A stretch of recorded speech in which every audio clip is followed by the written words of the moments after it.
After entering the villa to carry out the cleanup, I was shocked to discover a young girl who had been brutally killed by this rich kid. Look, get this bitch out of here. My fuck's gonna be home in like an hour or so. She's somebody's daughter, fuckhead.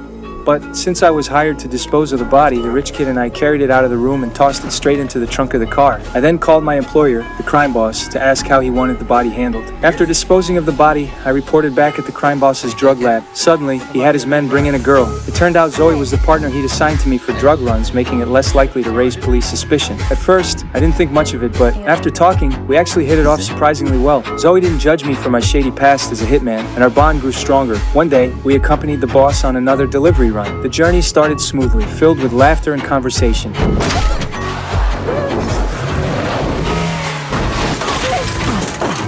Then suddenly, fortunately, I was unharmed. But Zoe had been knocked unconscious and showed no response. I grabbed the walkie-talkie and urgently instructed the boss, who was scouting ahead, to turn back immediately. My priority was getting Zoe to the hospital as fast as possible. I yanked open the door, folded down the seat, and tried to make Zoe comfortable. That's when I noticed a passing RV pull over. The elderly man inside kindly asked if I needed help. I lied, saying I'd already called a tow truck and asked them to leave because my car contained drugs. Unexpectedly, the old woman in the RV spotted Zoe. She rushed toward her, shouting for the old man to grab the medical kit from the car. Just then, the crime boss arrived. Seeing two strangers present, he feared his drug deal would be exposed and immediately drew his gun.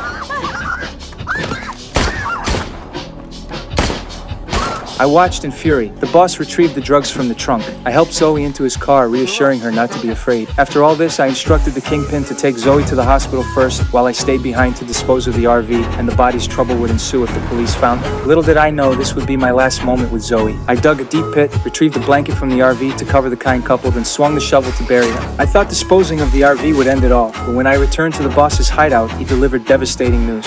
She was dead before I got anywhere near one.